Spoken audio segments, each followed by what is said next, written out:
नमस्कार। कला एकेडमी के इस चैनल पर आप सभी का स्वागत करती हूँ।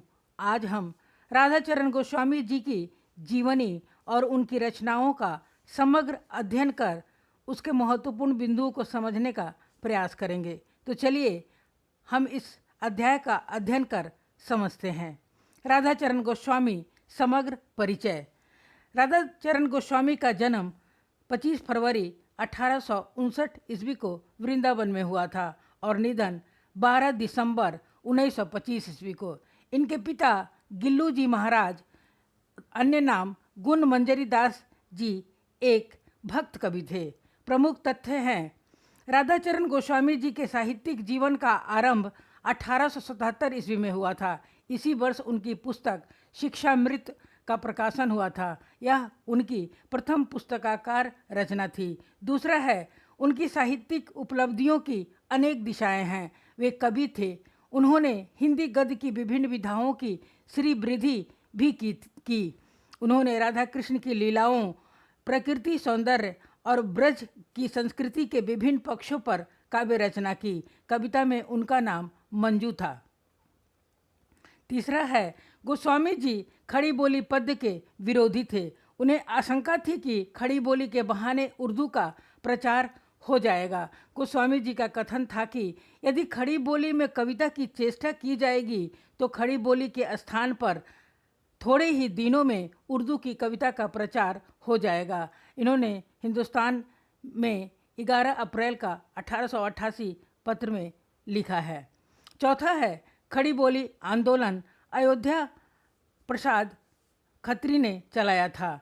पांचवा, गोस्वामी जी श्रेष्ठ समालोचक भी थे। उनकी प्रतिज्ञा थी कि किसी पुस्तक की समालोचना लिखो तो सत्य सत्य लिखो। 6 नंबर का है, प्रेमचंद से पहले ही गोस्वामी जी ने समस्या मूलक उपन्यास लिखकर हिंदी में नई धारा का प्रवर्तन किया था। 7वां है, गोस्वामी जी विधवा विवाह के कट्टर समर्थक थे। उन्होंने अनेक असहाय बाल विधवाओं के पुनर्विवाह स्वयं पिता बनकर करवाया था। विधवा विवाह के पक्ष में उन्होंने विधवा विपत्ति और बाल विधवा शीर्षक नाम से 2 उपन्यास भी लिखे थे। 8वां है, गोस्वामी जी साहित्यकार ही नहीं पत्रकार भी थे। उन्होंने वृंदावन से भारतेंदु मासिक पत्र का संपादन और प्रकाशन किया था। इसका प्रकाशन 3 वर्ष 5 माह तक हुआ। व्यय अधिक होने के कारण इसे बंद करना पड़ा। 8वां है, 1910 से 1920 ईस्वी तक वृंदावन से ही उन्होंने श्री कृष्ण चैतन्य चंद्रिका नाम से एक धार्मिक मासिक पत्रिका का संपादन और प्रकाशन किया। 9 नंबर का है, राधाचरण गोस्वामी जी सर्वधर्म समान भाव सिद्धांत के प्रतीक थे। वे राधा रमण जी के अनन्य उपासक और ब्रह्म माधव गौड़ीय संप्रदाय के मुख्य आचार्य होने के बावजूद भी उनमें किसी अन्य धर्म अथवा धार्मिक संप्रदाय के प्रति दुराग्रह नहीं था। उन्होंने अपने जीवन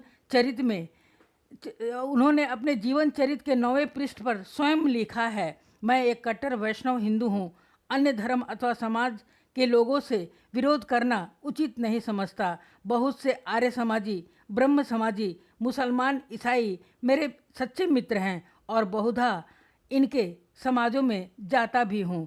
10वां है, गोस्वामी जी द्वारा संपादित मासिक पत्र भारतेंदु का पुनर्प्रकाशन 1 अक्टूबर 1890 ईस्वी से हुआ था। भारतेंदु 1 अक्टूबर 1890 ईस्वी में पृष्ठ संख्या 2 पर भारतेंदु का प्रेमालाप शीर्षक संपादकीय में संपादक राधाचरण गोस्वामी ने कहा था, भाषा कविता पर बड़ी विपत्ति आने वाली है। कुछ महाशय खड़ी हिंदी का मुहम्मदी झंडा लेकर खड़े हो गए हैं और कविता देवी का गला घोंटकर अकाल वध करना चाहते हैं, जिससे कवि नाम ही उड़ जाए। अर्थात खड़ी बोली कविता का विरोध करने के लिए उन्होंने भारतेंदु का पुनर्प्रकाशन किया था, किंतु पुनर्प्रकाशन के बावजूद यह अल्पजीवी ही सिद्ध हुआ। 11 नंबर का है, गोस्वामी राधाचरण जी ने मेरा संक्षिप्त जीवन परिचय 1895 ईस्वी शीर्षक नाम से अपनी संक्षिप्त आत्मकथा लिखा था। लिखने के समय किसी ग्रंथ की छाया लेकर लिखना मुझे पसंद नहीं। जो कुछ अपने मन का विचार हो वही लिखता हूँ। राधाचरण गोस्वामी की काव्य रचनाएं इस प्रकार हैं। पहला नौ भक्तमाल, दूसरा दामिनी दूतिका, यह खंड काव्य है। तीसरा शिशिर सुषमा, चौथा इश्क चमन। इस किताब से इस इश्क चमन नाम से मिलता जुलता अन्य रचनाकार की रचनाएं भी हैं, जैसे घनानंद की इश्कलता, बोधा की इश्कनामा, आलम हसन की उजाड़ इश्क और वियोगी हरि की इश्क दुर्दशा। पांचवा है भ्रमर गीत। भ्रमर गीत नाम से भी मिलता जुलता अन्य रचनाकार की रचनाएं हैं, जैसे सूरदास भ्रमर गीत, शुक्ल ने भ्रमर गीत सार नाम से इसका संपादन किया था। नंददास भंवर गीत, सत्यनारायण कविरत्न भ्रमर दूत और डॉक्टर अनूप शर्मा की भ्रमर दूतिका। 6 नंबर का है 12 मासी, 7 है निपट नादान, 8 है विधवा विलाप, 9 प्रेम बगीची, 10 भारत संगीत, 11 भूमाहरण प्रार्थना। राधाचरण गोस्वामी जी के नाट्य रचनाएं इस प्रकार हैं। पहला है सुदामा चरित नाटक, दूसरा सती चंद्रावली, तीसरा है अमर सिंह राठौर और चौथा है तन मन धन सब गोसाई जी के अर्पण। राधाचरण गोस्वामी जी ने समस्या प्रधान मौलिक उपन्यास लिखे हैं। वे इस प्रकार हैं। पहला है बाल विधवा 1883 से 84 ईस्वी, दूसरा है सर्वनाश 1883 से 84, तीसरा है अलकचंद जो अपूर्ण है 1884 से 85, चौथा है विधवा विपत्ति 1888, पांचवा है वीर बाला 1883 से 84 ईस्वी। यह ऐतिहासिक उपन्यास है। उन्होंने बिरजा जावित्री और मृण्मयी नामक उपन्यासों के अनुवाद बंग भाषा में किए हैं, यानी बंगाली भाषा में इसका उन्होंने अनुवाद किया था। लघु उपन्यासों को वे नवन्यास कहते थे। कल्पलता 1884 से 85 और सौदामिनी 1890 से 91 उनके मौलिक सामाजिक नवन्यास हैं। प्रेमचंद के पूर्व ही गोस्वामी जी ने समस्या मूलक उपन्यास लिखकर हिंदी में नई धारा का प्रवर्तन किया था। पंडित बालकृष्ण भट्ट और हिंदी प्रदीप ने पंडित राधाचरण गोस्वामी को हिंदी के 3.5 लेखकों में से एक माना है। उन्होंने हिंदी प्रदीप के जनवरी, फरवरी और मार्च 1894 ईस्वी में कहा था कि हिंदी के 3.5 सुलेखक थे।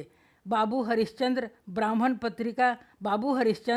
ब्राह्मण सामासिक पत्रिका के संपादक प्रताप नारायण मिश्र और राधाचरण गोस्वामी आधा पीयूष प्रवाह के संपादक अंबिका दत्त व्यास। विचारों की उग्रता और प्रगतिशीलता में वे अपने युग के अन्य सभी लेखकों से बहुत आगे थे। वे प्रखर क्रांतिकारी साहित्यकार थे, प्रखर राष्ट्र चिंतक, साहित्य और समय की धारा को मोड़ देने वाले युग दृष्टा कथाकार थे। आप सबने इस वीडियो को सुना और देखा, इसके लिए मैं आप सभी का बहुत बहुत धन्यवाद करती हूँ। कृपया वीडियो को लाइक, सब्सक्राइब और शेयर अवश्य करें ताकि कोई ज़रूरतमंद विद्यार्थी भी इससे लाभान्वित हो सके। धन्यवाद। जय हिंद।